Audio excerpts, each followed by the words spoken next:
Mr. Sanders, Yes, are we're we good to go. ready to go? Yes. Okay. The November 4th, 2024 City Council meeting will come to order. Ms. Thomas, will you please call the roll? Councilor Oshrin? Here. Councilor Payne? Here. Vice Mayor Pinkston? Here. Councilor Snook? Here. Mayor Wade? Here. Thank you. Now we're to approve the agenda. Is there a motion to approve or amend the agenda? I'd move approval of the agenda. Is there a second? Second. Okay, we can vote. Motion passes 5-0. This meeting will be divided into three sections. The first one is a work session, and we'll discuss here and discuss presentations that do not require a vote, followed by a closed session or recess. Do we have closed session today, Sam? We do not. Oh, wow. That's great. So, and then we will have the regular city council business meeting at 6:30. Today we will have a report on the Charlottesville Area Alliance annual report. And we have Sue and Chris will, I guess, be presenting. Your liaison, Misty Graves, is distributing the print copy. First, on behalf of the Charlottesville Area Alliance, Chris Miller and myself as co-chairs, we just want to express our sincere appreciation for the City Council and the city leadership's continued support of a livable, age-friendly community and the initiative that CAA is pursuing. So in front of you, you have the annual report, and I'm very mindful of your time, so we'll have time for questions. But on page 4, if you'll turn to page 4, I want to highlight the 8 areas that comprise an age-friendly, livable community. So it says at the top, AARP Livable Communities. And in 2017, we completed a survey of the region, more than 3,000 respondents, and they told us their top 3 issues were transportation, housing, and avoiding social isolation. So we applied to become an age-friendly, livable community initiative, and were accepted by AARP Virginia and AARP USA in 2019. And since then, we've been pursuing particularly transportation, housing, and avoiding social isolation. But you'll see there are 5 other areas that comprise becoming recognized as a certified age-friendly, livable community. So in the next few years, CAA will be moving into those other areas: open spaces, employment, civic engagement, health services, etc. But for this past year, 2023, we were presented the opportunity to utilize 3 consultants free of charge to CAA and the community by AARP in 3 of our specific areas of interest. The first one is Change Labs, a national expert in DEI, helped us look at how we could make sure that we, CAA, as partners and as the steering committee, were diverse and represented all diverse communities and constituents and needs in the community. The second one was Impact, again, a national consultant that helped us look at transportation issues. Last year, we particularly looked at bus stops and the friendliness and convenience of bus stops. And then the third one for last year, Accessory Dwelling Strategies, consultant helped us look at ADUs and the zoning and the great progress that the city in particular has made around ADUs. So I wanted to point that out. And behind that will be an actual report from each of the work group committees with details on the kinds of activities that we had. For 2023, we were still primarily virtual, so a lot of what we did was webinars and Zooms.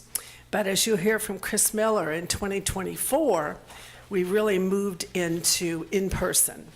with a vengeance. And so we had several things that we were able to do this year that pursued those goals in housing and transportation in particular. And the fourth page from the back shows all the current CAA partners, any business, any organization, any government, and any individual can sign up to be a partner. And so these are people who want to help us pursue age-friendly, livable communities. And that list is growing. Just got 2 new partners who signed on. Hopefully, the Charlottesville Regional Chamber of Commerce is going to be joining soon. And then the page after that shows our initial demographics when we put together CAA in 2015. And you can see we projected from 2000 to 2020 a 75% growth in citizens 65 and older. Turn the page, we were low. We actually exceeded the 75% growth in those 65 and older by 11.5%. So not only is this a very timely and urgent issue from 2020, it will continue to be a timely and urgent issue for our community. So it just underscores our continued engagement in working towards age-friendly, livable communities. So again, I will leave this with you to read. We'll also send it to you as a PDF. Please share it with anyone that you would like to share with. And I'm going to turn it over to Chris Miller to talk about the exciting things we've done in 2024. But again, I want to say thank you for your personal and your council-wide support of this very, very important initiative.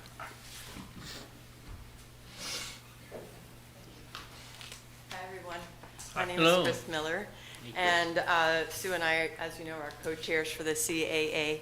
I'm just going to tell you a little bit about the resources that AARP gave us this year for 2024. We're still in the middle of it, and what's being passed out now is something that is occurring.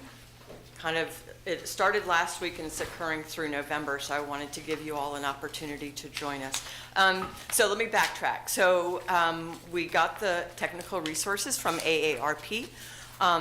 One of them was called America Walks, and what they did is they helped us organize, invite, and run a walk audit right along the Charlottesville-Albemarle line at the 29 and Hydraulic. And so we all came together, we found out what we should do, and then we walked that area. Now, it happened in June, and if you all remember what was happening in June is they were building that roundabout by Whole Foods. So it was a little chaotic with all of the construction, but we all learned a lot. We got 2 wheelchairs, and people that are able-bodied like me got to try the wheelchair. We wheeled ourselves on the sidewalks. We stopped. We took buses. We took the wheelchairs on the buses. It was a real walk audit, and it was eye-opening. There were lots of people from the city. There were lots of people from the county, and there was a whole table of VDOT people there. It was amazing.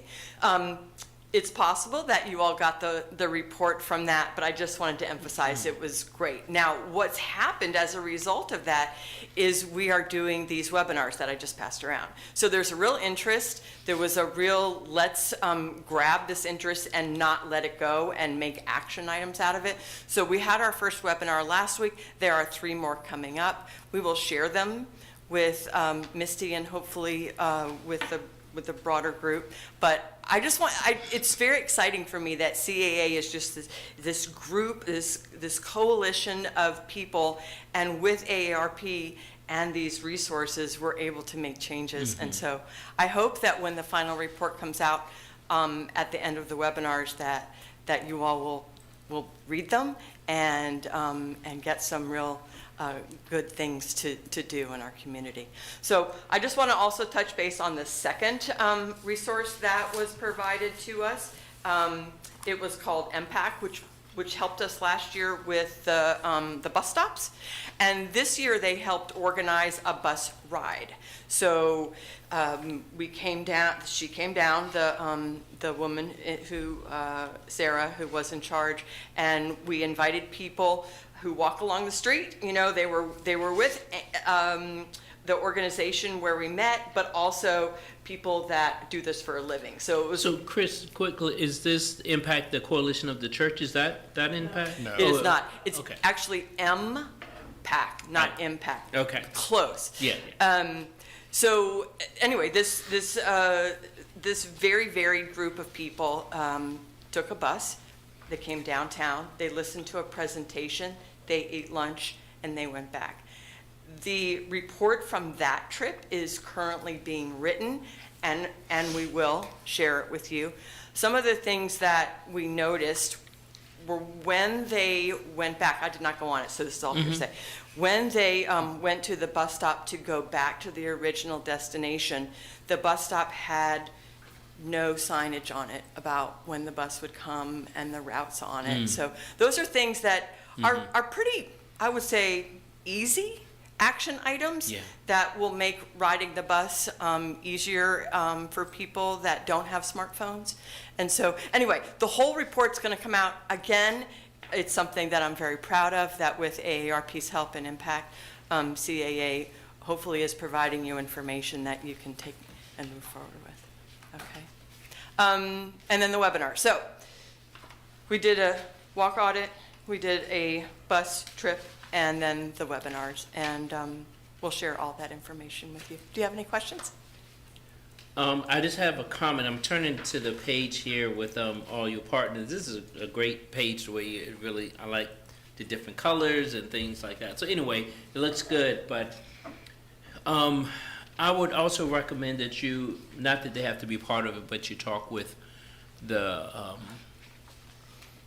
Charlottesville, Albemarle tourism visit, because they did an audit as well for handy cap type of, to making it more accessible, and they brought someone out in to do an audit as well, so they have some information, but it was mainly to visit like tourists and spots and things on downtown mall and other wineries and things like that. So anyway, they may have some information that you can use. Well, and I have to say, a friend of ours, Lucinda with PATH, and the health department, Jen with the health department, did a great job organizing it. Everybody on that page is awesome and Yeah. and leans in to Yeah. to our work, so that's really nice. Good. That's all I have. Thank you. Yeah. Can I ask, when did you say the report might be done? Or did you say? We're working on the report, I would say by December 1, we'll have that done. And it will also look at, as part of deciding where to do the bus trip, we did research on bus accessibility to senior living communities and areas with a large senior population, like Branchlands. It's not a facility, but it certainly has a large Sure. senior population. So that will also be part of the report, opportunities to enhance and improve that. And I will say, again, Alex, and I'm going to try, Pascaloni, the new marketing director of CAT, joined us for the bus trip and saw and experienced everything. And I think that is very, very powerful when staff from the city and the county have been involved in all of our activities, but when they experience it personally and get to immediately know what are the low-hanging fruit, what are the things we can do pretty quickly. And then we're very, very pleased that we have been designated the #1 livable, age-friendly community initiative in the Commonwealth of Virginia. And what that means is AARP and all of their many partners have resources for not only us, but all of the CAA partners. And so we really are beginning to unearth a lot of funding opportunities. And I know several of the partners are already looking at applying for funding as a CAA partner next year, which will carry weight because we are the #1 initiative in Virginia. And as their representative, Tim Bothy, told us, they want to see us succeed. they want to support us. So it gives us a great opportunity to be a catalyst for the good work you're already doing. Start with Lloyd. Do you have any questions or comments? Brian? No, just thank you for this good work. We Yeah. appreciate it. Natalie, you have anything from that? I was there for the walkout up back in June, and it was lovely. It was great. It was super informative, and I can't look at crosswalks the same ever again. Especially, It's getting better, though. I would be remiss in saying that VDOT is working very hard, and that intersection where the roundabout is, and then the one with hydraulic and 29, will be vastly different 6 months from now than when it was in June. and the pedestrian bridge that's going to cross there Oh, is yeah, going to that's be being built excellent too. as Yeah. well. Yeah. And I think just as a PS, we are not a nonprofit. And we are 9 years old, founded in 2015. We are purposefully not a nonprofit because we didn't want to compete with everybody else. Okay? So we're there to be the catalyst. We're an alliance. And I think there's power in that, and that we can help jumpstart things that might not be as easy for individual partners. So we invite you to use us. Thank you. Michael? Just one question. You mentioned housing as one of the primary focuses. I'm curious if in that assessment you saw that there were particular things that jumped to the top in terms of unmet needs. Obviously, we know the housing affordability is a huge issue, but are there also like just types of housing that the market's not producing that are really needed, or just kind of what you found? Well, senior housing, affordable housing for seniors. I think the step you made last year of increasing the property tax relief thresholds was very good. One of the issues the housing group is looking at this year, and our co-chairs are Tracy Mead and Catherine Kiefer from AHEP, is aging in place. And what are the resources, and where do we need more resources to help seniors age in place in an appropriately accommodated home so that they don't have to sell and not be able to afford buying something else. So that may be a 2025 initiative, is how do we kind of jumpstart renovation and rehabilitation of existing homes. Thank you. Okay. Thank you. Thank you all so much for your work. Thank you, Chris. There's no other comments or questions on that. We will now go to the VDOT portfolio update. James? All right, good afternoon, Mayor Wade, members of council. I am James Freese, Deputy City Manager for Operations. With me tonight, we have Stephen Hicks, our Director of Public Works, Brennan Duncan, our City Engineer, and Ben Chambers, our Manager, our Transportation Planning Manager. So tonight's presentation is really going to be about our overall transportation project portfolio, and really is going to, at the end of the day, show how we're improving our performance relative to that portfolio, and also demonstrate what has really come to be a strong partnership with VDOT in moving this portfolio forward and in moving towards a future situation where we're able to once again secure state funding to support our transportation needs, and have a strong functioning relationship with VDOT moving forward.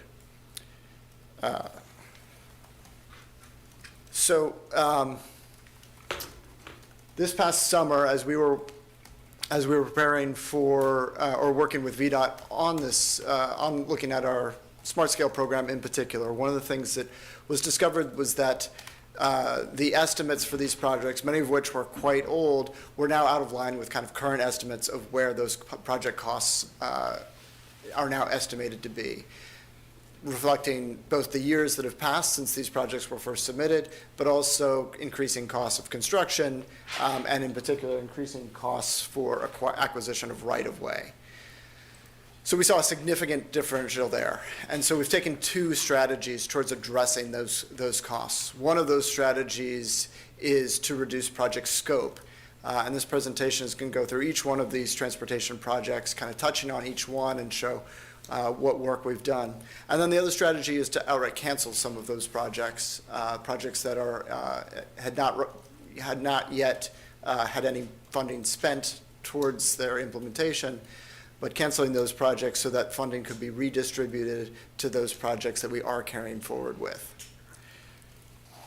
So to get into it, here's a snapshot of the overall Smart Scale project program, and this table here reflects the reduced scope. So this table is reflecting at the end of the day, the cost overrun, even with the reduced scope work that we had done for some of these projects. Just for context, Smart Scale project is one of the primary funding mechanisms the state has for advancing locally identified projects, transportation projects that bring significant value or improvement to the overall transportation system. So this is state funding that we then, here in the city, because we own our streets, that we administer effectively on behalf of VDOT to implement these projects.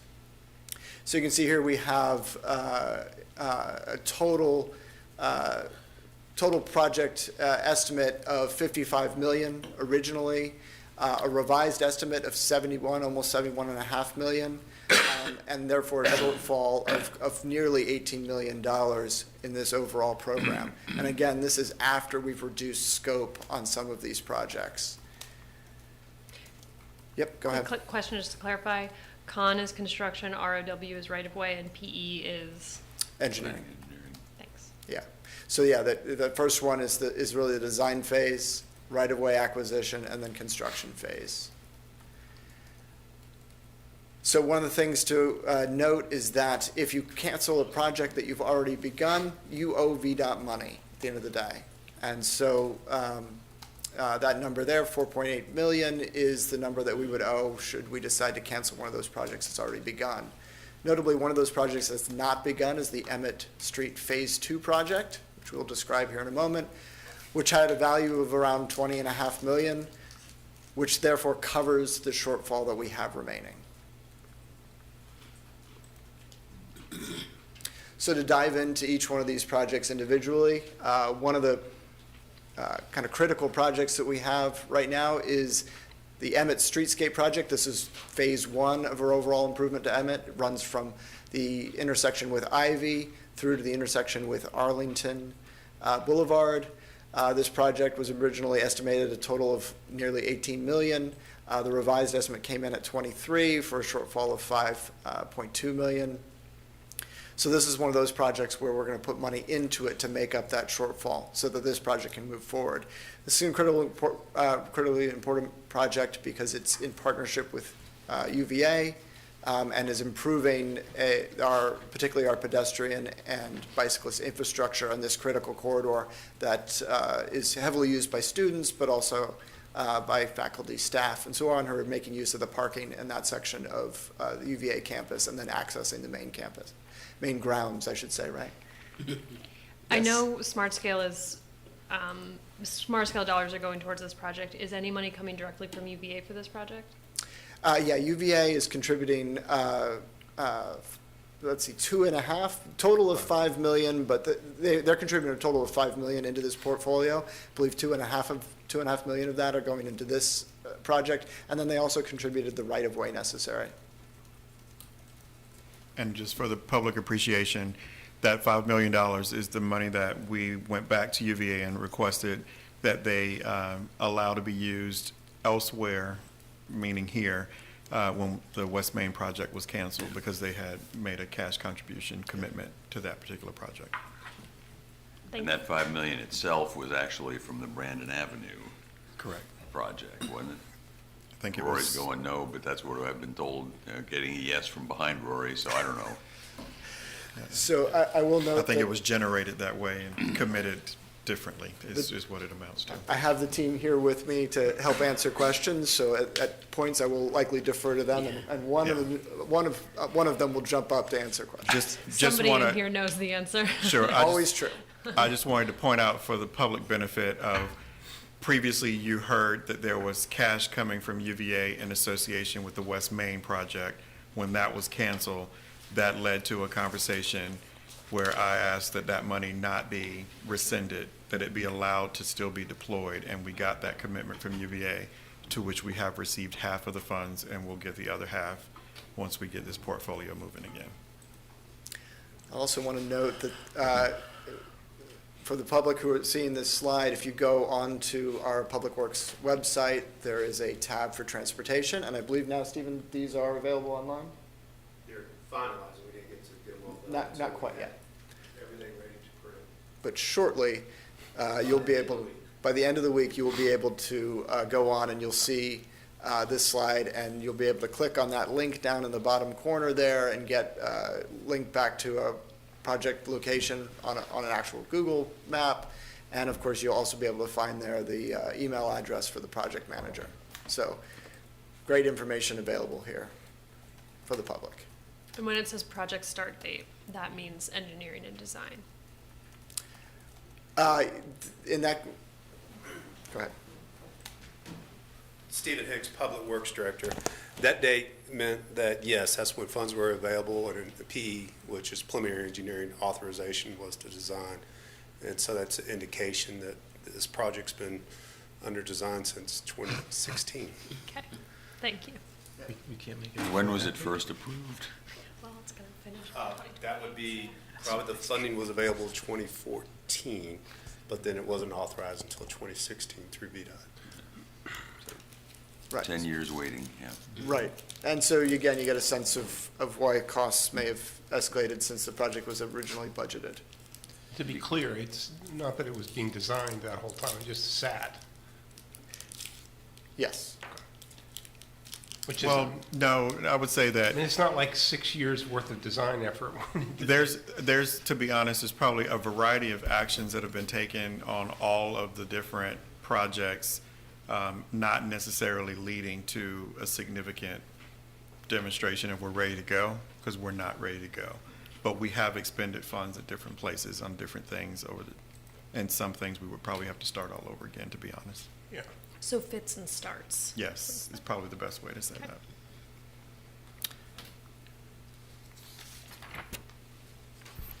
So the East High Streetscape project, this picks up where the Belmont Bridge project ends, carries those improvements, again, particularly those pedestrian and bicycle facility improvements, all the way around to Locust.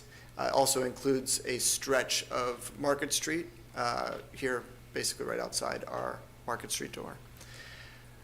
This project was previously estimated at 10.2 million. The revised estimate is 15.6. Again, so we have a shortfall of just about 5.5 million. That gets made up by canceling of the Emmett Phase 2 project that we referenced before.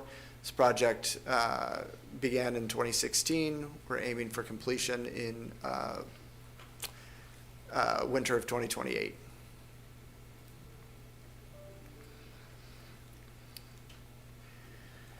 All right, the Barracks Road Emmett Street project at the intersection of Barracks and at intersection of Barracks Emmett and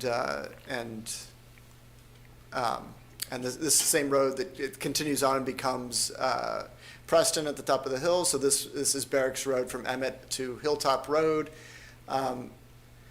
This project, actually with the reduced scope, actually comes in under budget. So what we've done with this project is the original project included a shared use path. Actually, I'm going to ask you, could you describe the original project and how we've changed it? Yeah.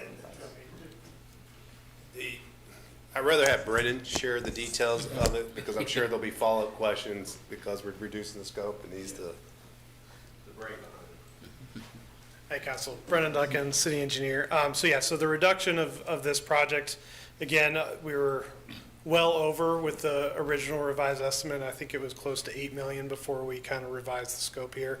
A lot of those dollars were being used for retaining walls. The original scope was going to carry a shared use path up the hill for bikes and pedestrians. The combination of the actual cost of the retaining wall and also the cost of the right-of-way to go onto people's property to construct that kind of was really what was driving the majority of the cost in this project. So we've gone back to VDOT, got approval to reduce that scope, excuse me, down to just a 6-foot sidewalk and variable width buffer between the sidewalk and the road going up the hill there. So that's where the majority of this cost savings for this revised scope is at. All of the improvements kind of at the intersection remain. The bus stop improvements remain, the pedestrian improvements, pedestrian islands, and rebuilding all of our traffic signals and getting better traffic operation at the signal for all modes is still there. It's really just the removal of that shared use path going up the hill that we had to do in order to get costs in line for this one. And the cost of that, those retaining walls and right-of-way acquisitions would be that 1.5 million plus the 1.2? No. So that when the 1.5, that is basically we're under budget by 1.5 on construction now. That's really what that is. Before we did that, we were 8 million over budget. Okay. So really, it's almost like a $9.5 million difference just removing the right of way needed for that and those retaining walls. Some of those retaining walls were getting up to 9-10 feet tall to accommodate the wall towards the bottom of the hill. So basically the construction of the shared use path up there, the cost of that was 8 to 9 million. Yep, Okay. that's correct. Yeah, so we're holding the existing back of sidewalk that's there today and then kind of narrowing the travel lanes that are there and using that space for the sidewalk and the buffer. Go ahead. Is the design that we're looking at now, like, finalized, or is that? No, so we just recently, and that's kind of where some of that extra PE comes from. So in order to, we kind of have to redesign what we had. So there's some extra costs going into the redesign of redoing the plan. We were essentially at about 80-90% plans on this with the original design. So we have to go back in and kind of tweak that a little bit. So that's where that extra PE is coming from. Okay, because what I'm seeing in it now is an additional slip lane that's not there currently. The one at the corner by CVS. And I don't think we need to add more slip lanes to our So they're city. they're not true slip lanes. They are still going to be stop controlled. So there will be a signalized stop there. Really what that is to get the perpendicular pedestrian crossings in. It's very difficult with the obtuse angles and acute angles at this intersection to get the actual crossing distances down without having kind of that separate lane there. It would increase the pedestrian crossing by probably another 20 to 30 feet. I see. So it's still a signalized lane. It's That's just correct. shaped like a slip lane, and Yes. that gives a pedestrian Yep. island. I know we're so far into the engineering and design of it all, but was this ever considered a good candidate for a roundabout? No, and a lot of that goes into the proximity of the existing buildings that were there. In order to get a roundabout here, the right-of-way required, we would have had to take all of those businesses. Okay. I don't know, it seems like a healthy amount of asphalt. It is, but you would be at least going 20 to 30 feet into each of those buildings probably in order to get it to work. Because That's again, following. you've got 2 lanes going in each direction on Emmett 29 there. So I mean, it gets large pretty quick. That's following VDOT's regulations for just how you would need to build it. It's not even just VDOT, that's the national Okay. ASHTO regulations for roundabouts, yeah. Because it's already got so many lanes going into it, Correct. you have to accommodate for Yep. that. Okay, does this go through MPO, or how does it what's the next phase for approving the design and whatever of these projects? this Is it done? Yeah, I It's mean, just we kind of- just need to finish up the design and get it out to bid at this point.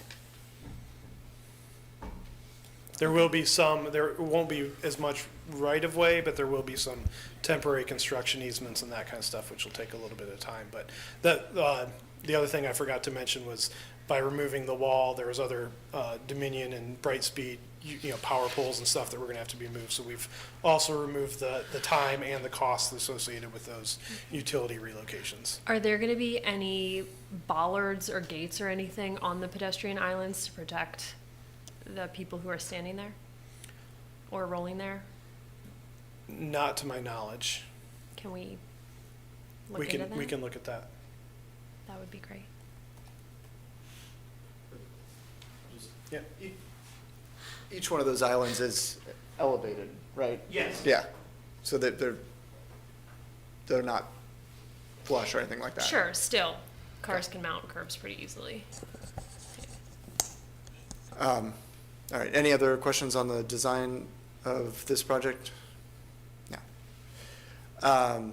I note also, and Steve and I were just conferring on this, that we are also intending to do a round of public meetings of some sort for each of these, so that there's broader public awareness of both how these projects are moving forward, but also particularly for those projects that are changing, how they're changing. Yes. I'm sorry, I do have one more question. Yeah. Kind of in line with that, Yeah. can you give a quick summary for what, if anything, is gonna happen to, that part of Barracks Road headed up the hill? Now that there's no longer gonna be all the retaining walls and all that? Yeah, there's still going to be a shared use path going up Barracks Road. I'm sorry, sidewalk, sorry. So like You wanna a, say, how wide of a sidewalk? 6 feet. Yeah, 6 foot wide sidewalk coming up the hill, taking advantage of the existing right of way. It will require us to narrow some of those travel lanes. okay, that's fine. Yeah. Fine with that. Yeah. But so the clarification there is that it's not a shared use path? Yeah, it has to be at least, I want to say 8 feet to be a shared use path, With exception. with exception, 10 feet is standard. 10 feet is ideal, 8 feet is acceptable with exception, but 6 feet is just considered a sidewalk. Correct. Right. Okay, thank you. All right. So this is the other project where we've done a significant reduction in the scope, very similar to the one we just talked about. This one included a significant number of retaining walls and a lot of right-of-way acquisition. The original shortfall on this project, I think, was somewhere in the vicinity of $17 million. We were able to reduce that shortfall to $7 million, but in taking the actions that were taken. So the original design for this project included fully protected bike lanes on both sides of the street. The new design keeps us entirely within the existing right-of-way for the most part. It includes a shared use path protected, or a buffered, shared use path on one side of the street, which will require removal of parking on that side of the street. If there's any further design questions, I will defer those to Brendan, I assume. So the overage was going to be 17, now it's only 7. That is correct. And I'm sorry, I should note, this project basically runs from the intersection with, Fontaine's intersection with JPA and the city line. It does connect in with the project that VDOT is pursuing that's redoing the interchange there on the other side of the research park. And so council will be seeing at some point a project agreement that will allow VDOT to manage this project. We're bundling those together, and that's one of the sources of cost saving. And if I'm correct, Stephen, this is also a project where VDOT's put in some additional money in, right? They were for PE, but since we're able to cover it with the council. Oh, okay. All right. So, where exactly is the city line and where it ties into Is that the creek, entrance? right? It's right there where, it's roughly where Stribling comes in. At that point, I think it's kind of a dirt road and it comes in, so you go, as you're coming along Fontaine, there's a point in time where you kind of have steep embankments on either side. Yeah. And just as you're passing those steep embankments, that's where the city line is. I just asked that, asking because, a lot of times we want to coordinate, we don't want, when is this, we don't have a completion date for this yet. No, because this one is one of the ones that VDOT's going to be managing, so it's going to happen in conjunction with the larger Okay, that's project what I that was they're doing. asking. Okay. Yeah. Yes, please. I'm sorry, I'm still thinking about that slip lane from the previous project. I can go back. Yeah, do you mind? Just, I know it's gonna be signalized, but is there gonna be a no right turn on red? Yes. Okay, great. And is there any chance that could be a raised crosswalk? Yeah. Yes, so the answer to both of your questions for the record is yes. Great. For the record, I endorse both of those ideas wholeheartedly. Yeah. All right. So Emmett Streetscape Phase 2, this project ran from Arlington Boulevard to Barracks Road, and this is the project that we have proposed to VDOT to cancel in order to fund the remainder of our portfolio. This project would have provided, as shown in the image, protected bike lanes on either side of the roadway. Now, I want to note, in each one of these projects that we're canceling, and there's two proposed within this presentation, there is in fact the opportunity to come back and resubmit these projects. But for right now, this is the approach we're taking in order to bring the whole portfolio to completion. In canceling this project, I've got two questions. One, how usual is it for VDOT to allow reallocation? It's not common. Okay. No. And particularly in this instance where, as much as we described the challenges we faced here, many communities across the state right now are also having challenges with project shortfalls. And so there's been a general call out to find money within projects, within canceled projects, or otherwise reallocating dollars to support that. So the fact that we were able to capture those funds and hold them within the city and reallocate them to our own project portfolio is part of the indicator of the success we've been having in building a strong working relationship with VDOT and particularly our local district office.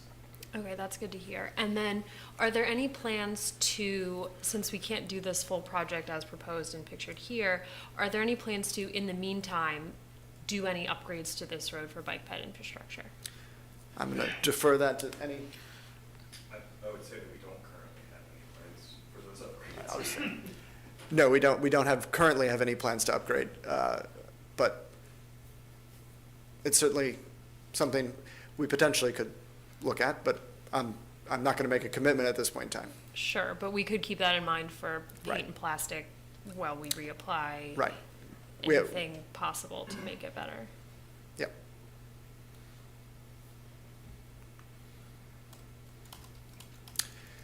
All right, so this is the Fifth Street and Ridge project, basically running from the intersection with West Main, down past the intersection with Monticello, and all the way through to the intersection with Cherry and Elliott.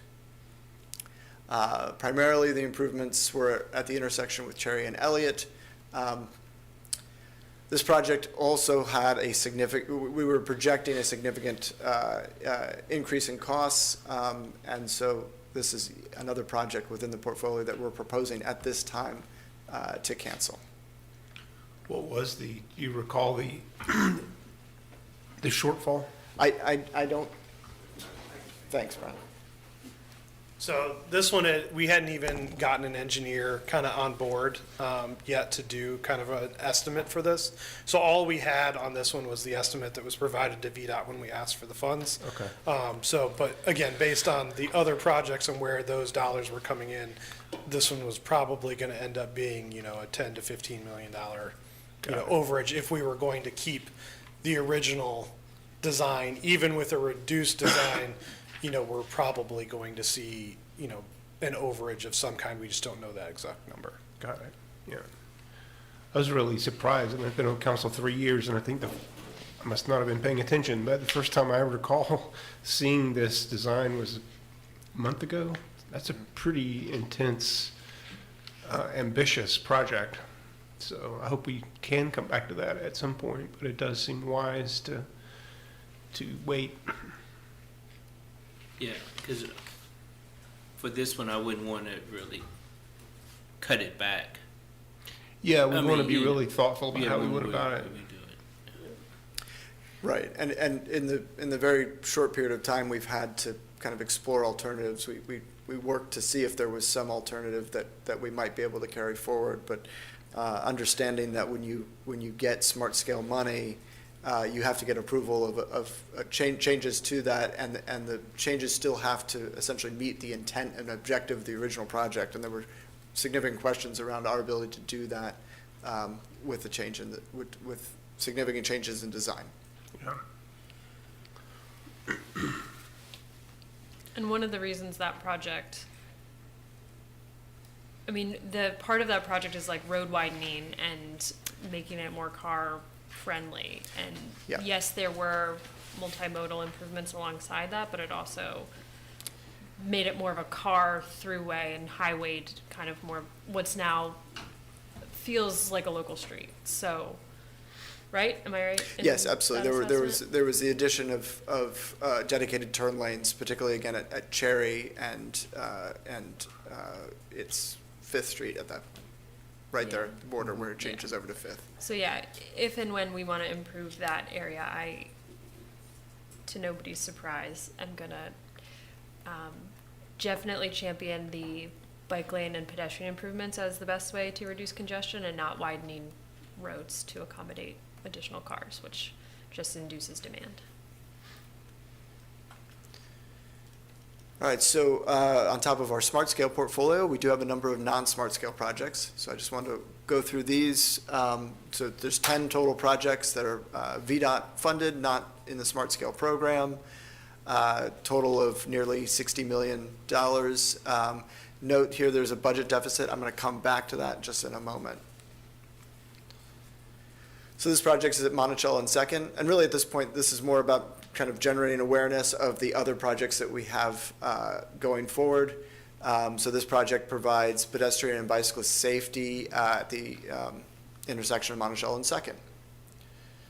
This is another project that's kind of continuing the work we've done there at the Belmont Bridge. Derry Road Bridge, so this project basically is we need to replace this bridge. So this is where we see that shortfall that I referenced before. If we go back a second. So $4.6 million shortfall.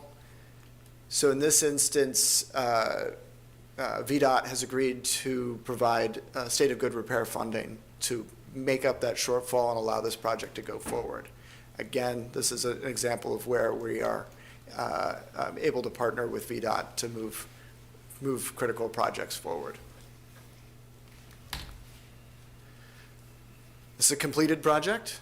Many of you were at the ribbon cutting for this project, so it's nice to be able to put one of those up. It's your biggest one by dollars, right? On this list? Yeah, it is. Yep. This was a very significant project, a long time coming. You all have probably more history on it than I do.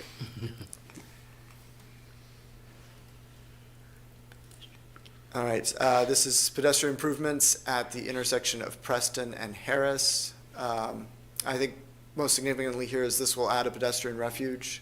So basically extending the medians that exist there so that they create a place of refuge for pedestrians crossing what are, admittedly very large intersections. So this project is actually also slated for completion in winter 2025. Similarly, 10th and Grady, this is installing ADA compliant curb ramps, pedestrian refuges, improving crosswalk markings, et cetera, all looking at this large and somewhat confusing intersection that we have there at 10th, Grady, Preston, et cetera. Another project that we're looking at completing in winter of 2025. So that's not going to, just going to be pedestrian improvements. I thought we were going to look at isn't like 5 or 6 roads it seem like coming in there. Yes, you have a lot of roads coming together at that point in time. And over the years, there have been a number of proposals. I'm sorry. There have been a number of proposals to make changes to that intersection. I believe there was there a smart scale project on this as well? No. Yeah, there was a smart scale project in the past that was canceled. But this is a project that here, right now, we're talking about what can we do right now to improve the accessibility and the safety of this intersection. It's not gone from that list of big projects that we might come back to through Smart Scale or through some other mechanism to look at better solutions for the overall intersection and how all these different streets come together. So it's like Band-Aid time while we wait on the larger operation. Sure, I don't want to necessarily, it's not Band-Aid. I mean, these are needed improvements. We need to make these improvements, understanding that anything that we do at this point is going to be years away, and really, no one should be waiting years for these types of improvements. That's very true. Yes, thank Yeah. you. And do we have a preliminary idea of what we might be doing with this intersection? Is No. there a roundabout in our future here? I'm going to say no at this point in time. Again, I've seen a lot of different proposals. There was a private sector proposal that did look at roundabout options. The city also was considering a project that just really simplified the intersection, right? Turned it more into a rather straightforward junction as opposed to what it is today. There's a lot of different ways we could approach that, but we're looking at this as a project that we're going to develop with engagement from these surrounding neighborhoods and businesses and property owners.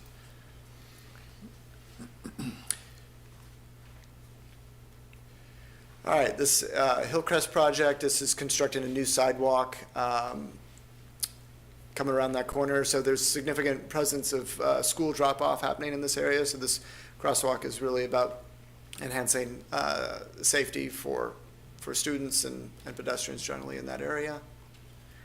This project will be completed in the spring. So we have a number of relatively small projects that are moving rapidly towards potential completion. And that project's going to cost $1 million. Yeah. And that's a project that started in 2011. Yeah. Man. Yep. Yeah, I'm not judging anybody. I'm just. So the answer to that question is that is what was allocated for this project. This one does have a slightly smaller scope than that. We're anticipating that construction cost will be way down from that 755, just to get this kind of done. And again, try and meet the intent. There was, the original project was stretching way past kind of what was needed.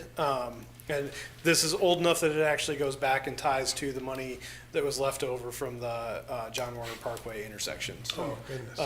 yeah, this is a long, again, we're trying to clean up a lot of these old projects. So this is, that was the money that was associated with this, but not necessarily the money that's going to be spent. Got it. Thank you. Is this project at least adjacent to a development that's being suggested? I think I've seen some stuff in some Sean Tubbs's reports and so on. Somewhere in there, and I don't know exactly where it is in relation to this particular sidewalk, but there is a proposal for development. I'm thinking maybe it's 12 units, but I don't recall exactly. That's in that vicinity, yeah. Yeah, okay. There's it's a development on some vacant land. Basically, I believe, if I'm oriented correctly, oh, there you go, across the street and to the right. I was going to say to the south. Yeah, across the Okay. street and to the right. It took me a while, as I was looking at that picture, to realize that the main street being visualized is Hillcrest and not the bypass, so. Okay. All right, it's the Rugby Avenue shared use path, basically from Westford Road running into McIntyre Park. Aim to have this project completed in the summer, next summer.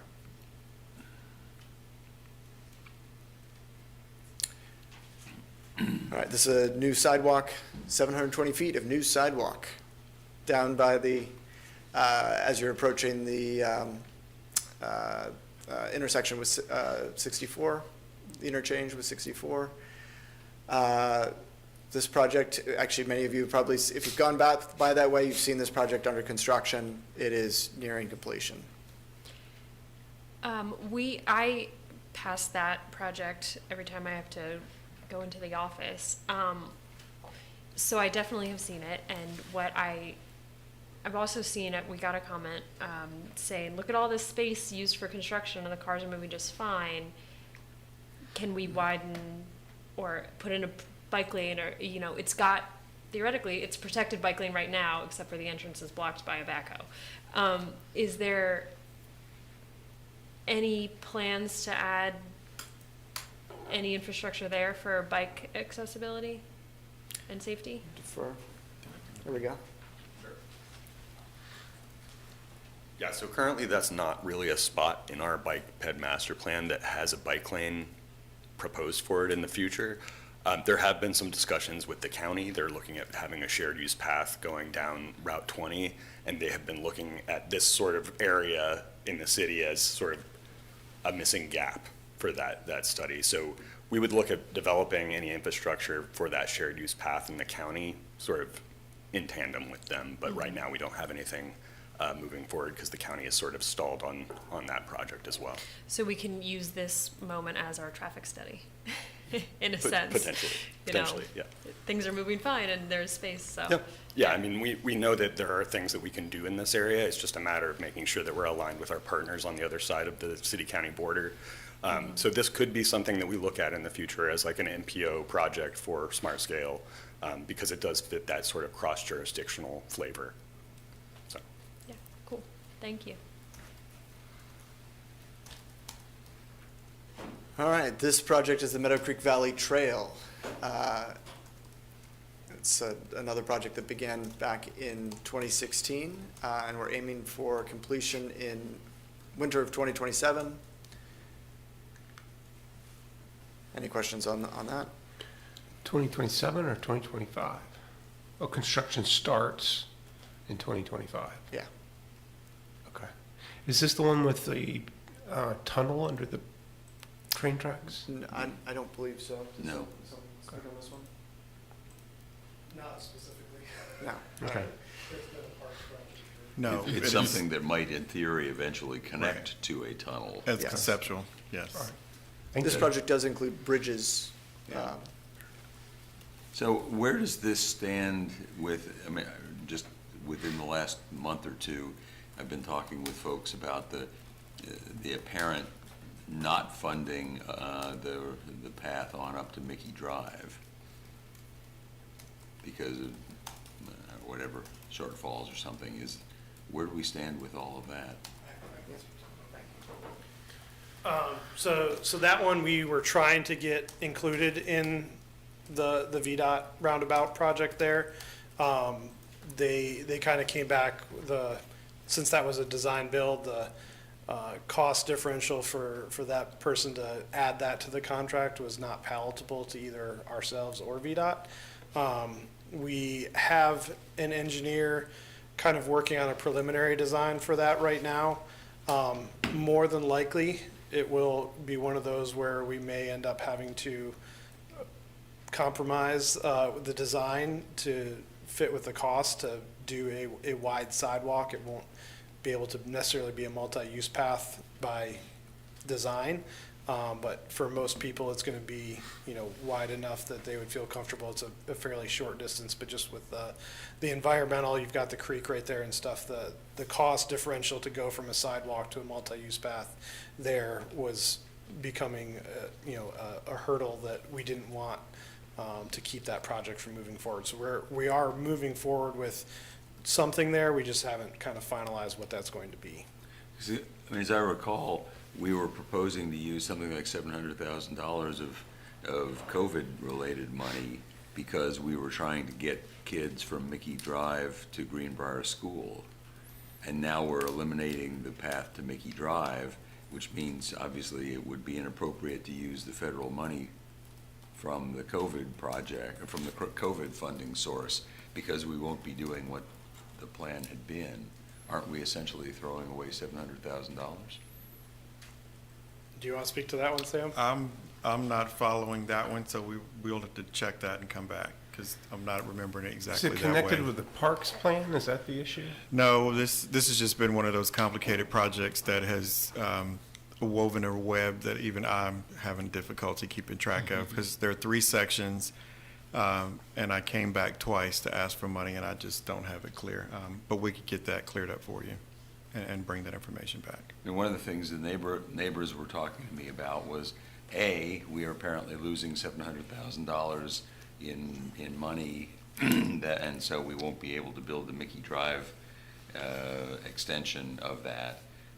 B, that one of the issues was that the money, apparently there was some right-of-way issue or something, but that the issue was that we have to get that money committed by December 31st. And for whatever reason, although there had been promises over the last year, every couple of months, oh, it's in the works, give us a couple months. Now apparently it's not going to happen, which would suggest that somebody had made a decision or come to a realization that it wasn't going to be able to get committed by the end of the year, in which case there's $700,000 that ought to get committed to something or we lose it. Yeah, I can assure you, we will not lose it. It will go to something else. That is a fact. But I can get clarity on it because I'm just not remembering and I don't want to give bad information. But what, would it be, did I misinterpret what I heard in that, however, and I also am also interested in getting clarity on that question. But however it looks like, we won't end up in a situation where there is no type of connection from Mickey Drive. Because my concern is just with the project, the one area you're leaving out is the site where there's public housing and affordable housing at Hearthwood getting excluded from having access to this amenity. As Brendan just noted a second ago, so we're at this point we're working on extending a 6-foot wide sidewalk across there. We're working on the design that would get us connected to that. So the functional difference may be a 6-foot rather than a 10-foot. 8 or 10, right? Yeah.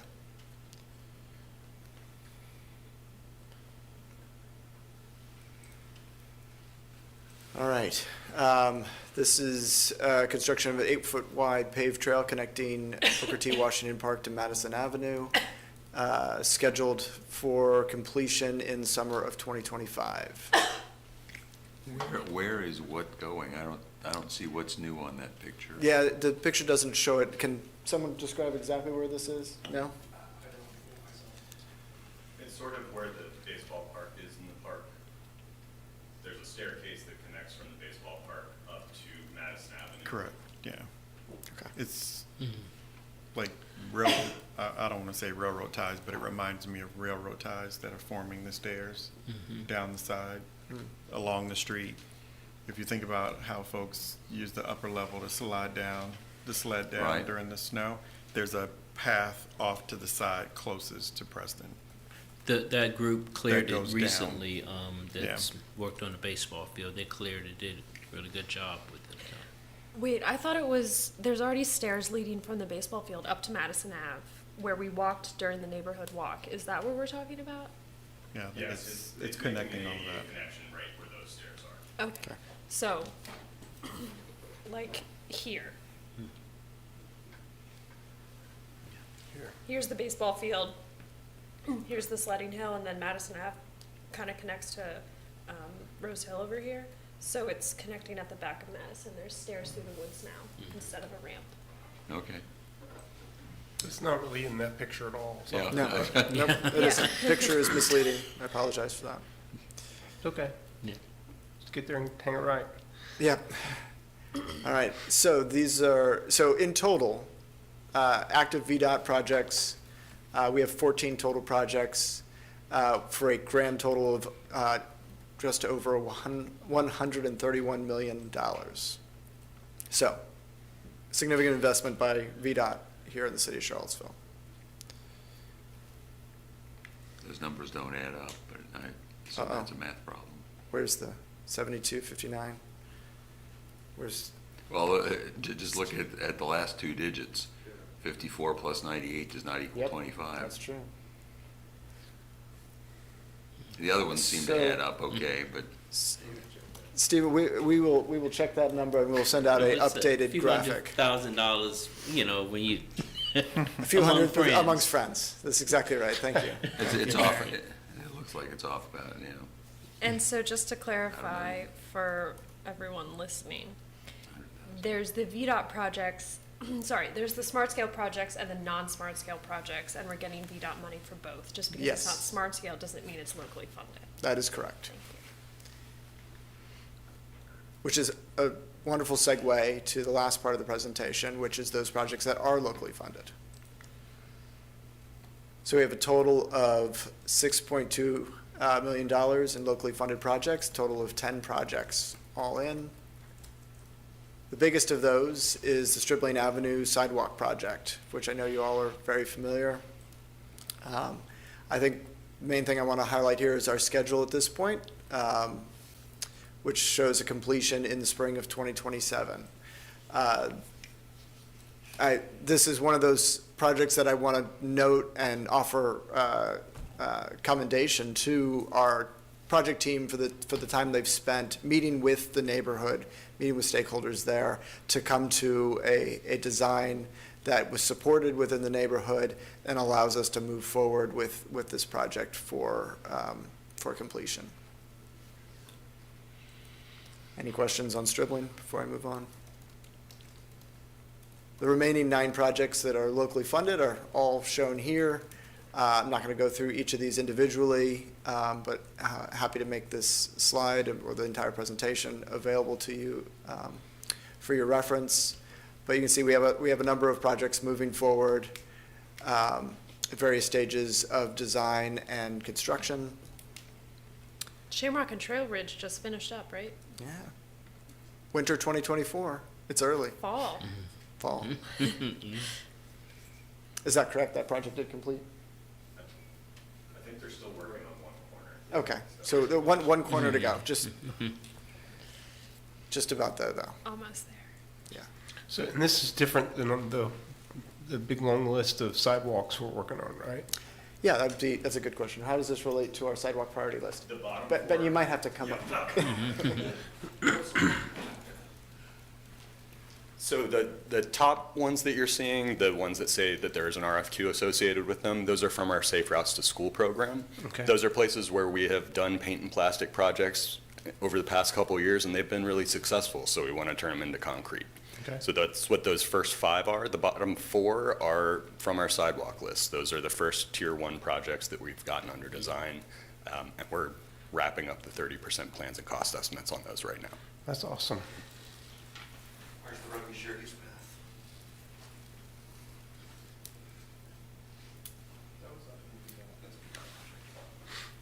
You saw it a little bit ago. Yeah. So all in, the entire project portfolio, 24 active projects, $138.3 million worth of construction. As we look ahead, we've got, at this point in time, 13 projects that are in various places within the design and right-of-way acquisition, and one project under construction. As we move forward, this is not the entirety of that list that we were just looking at. This is just VDOT and what have been coined as major CIP projects. As we move ahead, one of the things that we are going to be looking at is making sure that we have new projects teed up so that by fall of 2026, we have, that zero has some different number. So we are designing and preparing for construction of the next wave of projects within the city. But we do have a busy construction schedule coming ahead in 2025. So that is my last slide. And happy to take, if there's any further questions, we're happy to take those. Before you take questions, I would like to add a few comments myself. This is not an easy presentation for us to be making to you this evening. I'm sure staff would say that they wish we could have avoided it. I too wish we could have avoided it, but we could not. That's why we're here. This is hopefully, I'm really hoping I'm close to the end of the apology tour that I've been on since taking this job. But ideally, this is really just being transparent about where things have been and really what we have been working to overcome. Not placing blame on anybody at this point because I'm past that. It's This portfolio was big the day I arrived. It was big before I got here, and I'll probably say too big. There's been a lot going on, a lot of changes, a lot of requests that have led to this just being a complicated series of projects for us to manage over time.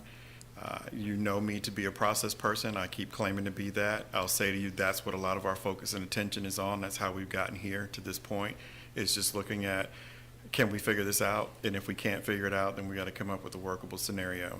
So my message to you, counselors, and to the public is, the goal is for us to get a rhythm going and get work done that we all can appreciate. But canceling projects right now is still a part of that reboot. It's about making it a manageable portfolio that we can actually see progress in getting done. We will not cease to apply for smart scale projects. VDOT has been a great partner. I owe them a lot. I personally feel like I owe them a lot because I've been asking for a lot, I'll be honest and say that too. And they've been right there with us trying to figure this out and expressing frustration, expressing anger, celebrating wherever they can celebrate. We're not high-fiving just yet. I've asked. I keep asking for a high-five emoji. I haven't gotten one yet. But we're close. And they're looking for us to, they were really looking for us to do some things that they have been advocating for quite some time. Our team has been reluctant to come before you and make suggestions like this, such as canceling projects. I have asked repeatedly why, and the answer is because we're going to get skewered and we're going to get chewed up and the public's going to be mad. And I said, okay, I understand that, but we're still going to do it. And I've asked them to tell me what are the right things to do, and that's why we're here making this known to you that this is how we move forward. I shared with you and the public some time ago that VDOT was implementing a new performance metric program. They have done that. We did not score well. We knew we weren't going to score well, and now they're looking for us to turn things around. So that's what this is all about. This is about not getting out of things. It's turning the ship around. And it's important for us to be able to have a manageable workload that we can get done and satisfy the needs while working to come up with what's next on the list and meet and exceed those needs down the road. So just want to say that, and I look forward to reading the emails that I'm sure I will get all of the rest of the week. Could I ask a question, going back one slide in your presentation? The next to the last one that had the chart of where things were in.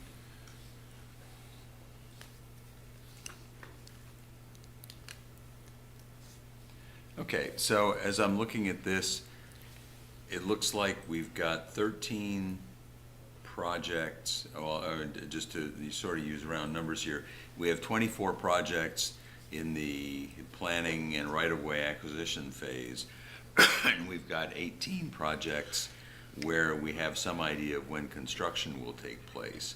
Does that suggest that there are another 6 projects that would be sometime in 2027? Or that we simply don't know when those are going to be, or? Well, yeah, those are the ones that also were on that last list and stuff. These are the key projects that we went through each of those slides to show you the cost associated with. So there's also some that are still at the early phase of concept where we haven't finalized the scope that we haven't shared with you, because we have the scoping until we get to like a 30% phase. Then that's when we finalize it and start the design. That's not shown here. We can get you that report too. I'm curious about the lead time in all of this process.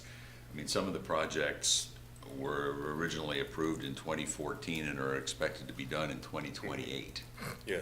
Of the 13 that are in the PE/ROW phase, what are we thinking the lead time is from the point of being in the PE/ROW phase to being constructed? Is that a 3-year, 5-year? The average project is 3 to 4 years, correct.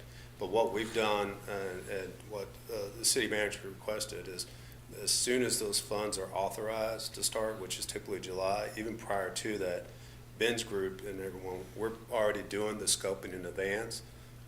So once it's authorized, we're not losing any time. A lot of these projects, as you see, that were behind, they were funded, let's say July 1st or 20, but they didn't start until like a year later Right. and stuff. So that's where I'm saying some of the projects that are not under design right now, they're at the concept scoping phase. And we can give you those reports of those ones, but as soon as they're funded, we're moving on them. Is there a sense that you've got the bandwidth to handle 6 construction projects every year, or any sort of how you ration your time and how you figure out that you're planning well? Yeah, we are beefed up now to handle any of the existing portfolio we have. We have a senior project manager, we have 2 project managers, we're getting ready to advertise another engineer position, and we have Mike Otter, who's the deputy. We got our traffic engineer, city I said engineer. Mike Goddard, I thought you said, I had my daughter. No, I But, so we're ready to handle any other projects. And then plus, we're using VDOT as a team too. So we have we have the capacity. This is about cleaning that portfolio too, like resetting, getting some of the old stuff out of the way, then we'll really have the confidence of what we can handle, and I think that's part of where we are too. So before we go on to Brian, I just got one quick question and comment. What measures do we have in place to kind of keep up? Because I remember when this was happening, when I was doing transportation planning for the county, just keeping up with, I mean, it changes so much based on the economy, because if things get real lean, you can get a good deal on a project. They just kind of want to keep the staff working and things like that. So what do we have in place? So what we have in place is, first of all, we're back to the fundamentals. We have a monthly transportation-wide meeting that gives updates, and then we also have a VDOT monthly meeting just with VDOT that focuses on the projects, the schedules, the timing and stuff. And where we got into trouble with these projects were the consultants weren't being consultants to us. And they have a responsibility, shared responsibility. We had to meet with them to make sure these estimates are up to date and just not throwing in a number. The cost of inflation captures what the reflection of what the estimate should be. So now moving forward, at any critical phase, we are asking for a detailed estimate, just not a cost of inflation estimate, added it. So we have specific cost of each project down to how many cubic yards we're doing. So we're going to capture that.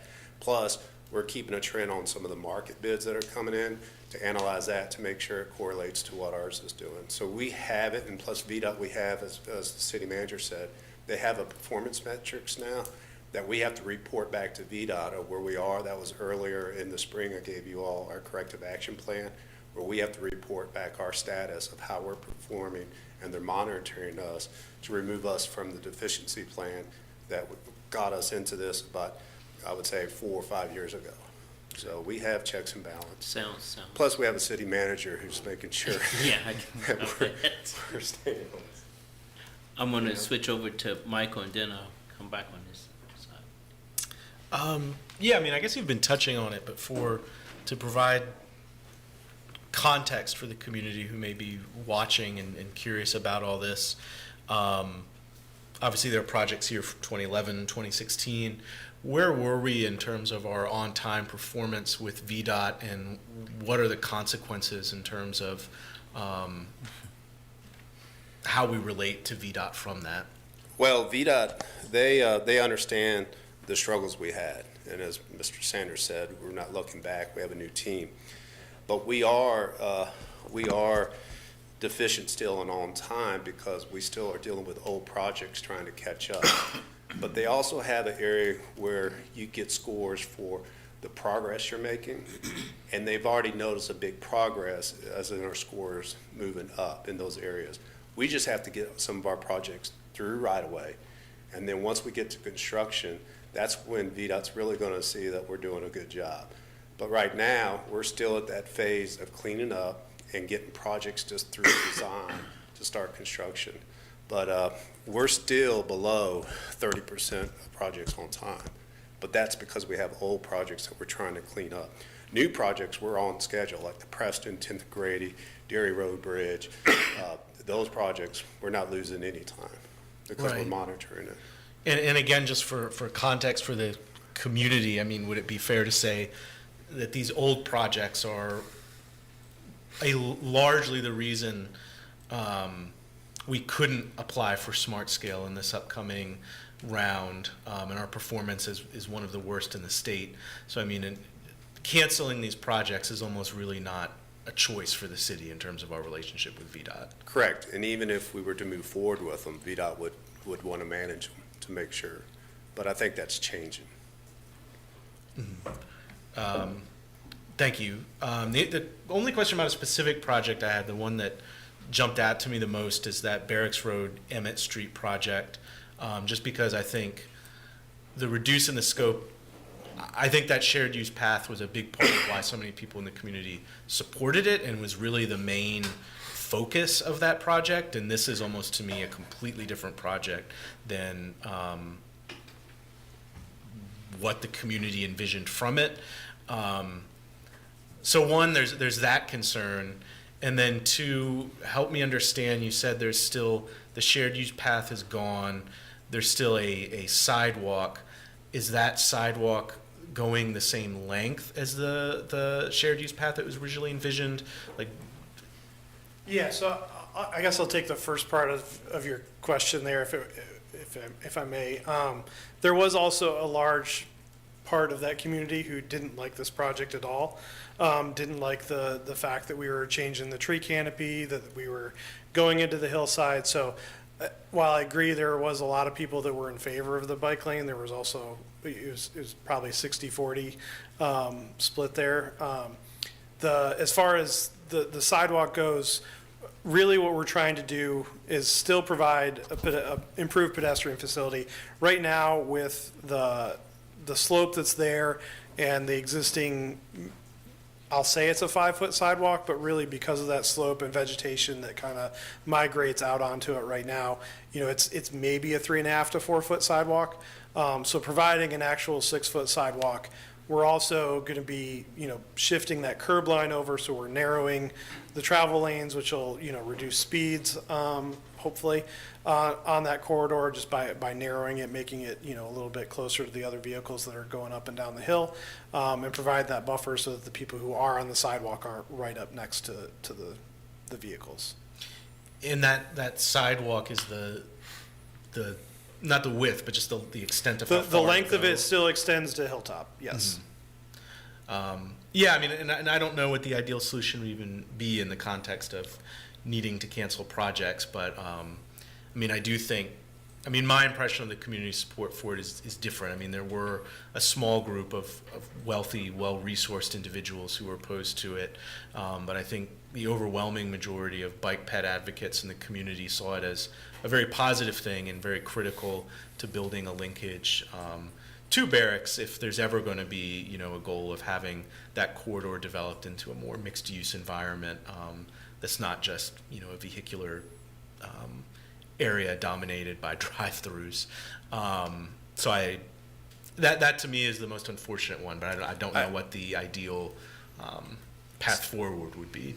I think staff would agree with you. We didn't want to do this. This wasn't, you know, I've continued to fight for that project in its original conception for quite some time. It just got to the point with the cost of that wall and that right of way that, you know, just without giving this project back, basically reapplying for it, you know, it wasn't viable in its current state.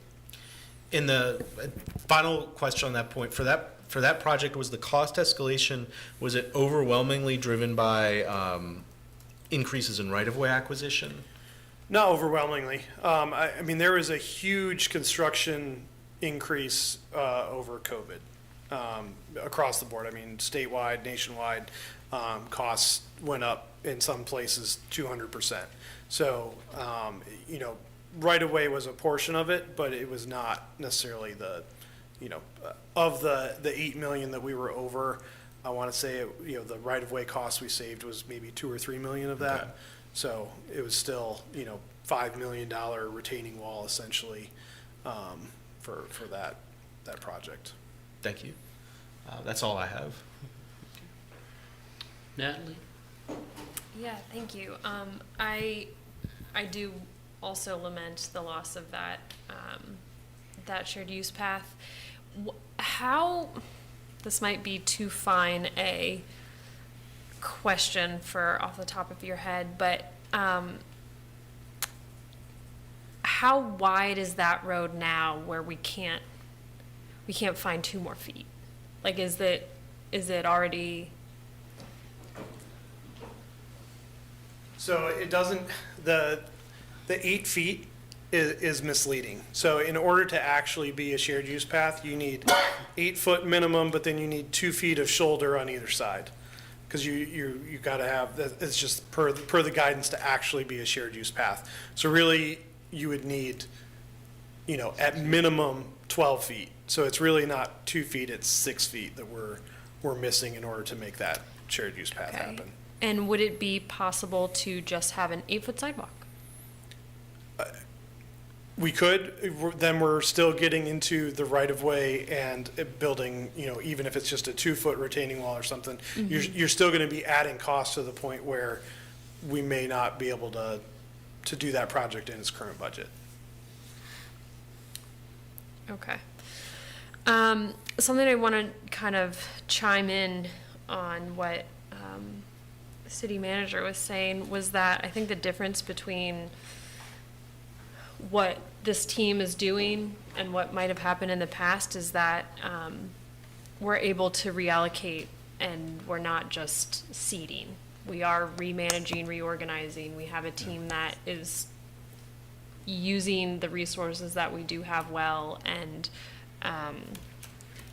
I think that shows progress, even though we're losing some things in these projects that we all want. Overall, we're not losing everything. Sure. Yeah, I would just echo Natalie's comments. I want to thank you on this. This has been something I've been working on for a long time to try to get your arms around this and right-size it, and part of that means making hard choices. But the sense I get from what I've heard and saw tonight is that you guys had identified what those hard choices are and the trade-offs involved. And anyway, I think it seems to me like you've done a really good job. There's, to Michael's point earlier, I think there's definitely some places where there'll be a loss, but looking at it in the whole, it seems to me like you actually know what the portfolio looks like, and you've got a plan for getting it done, and you've got buy-in from VDOT, and so, it's great to get 90% of something done versus, only a much smaller fraction. So, yeah, thank you. I had one other Yep. thought. I'll use this as an opportunity to put in a plug for something I've been plugging for about 4 years, which is that I would really like to see the city do essentially what RWSA does with their list of CIP projects, that every quarter there is a list of every project they've got and where it stands, when the project is starting, when it's expected to start construction, when it's expected to complete, what the budget situation is, if there's any narrative to explain what the situation is. It's about an 8-page document they put out quarterly. It's actually, we get it as part of our packet on a quarterly basis.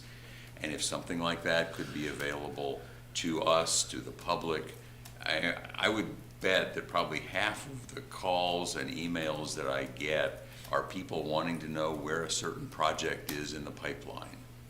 And I have to say, in some cases, in most cases, I say, I have no idea. In some cases, I write you an email saying, where is this in the pipeline? But it would be very helpful to be able to say to people, there is a spreadsheet online, you can click on it and see exactly what the answer to your question is.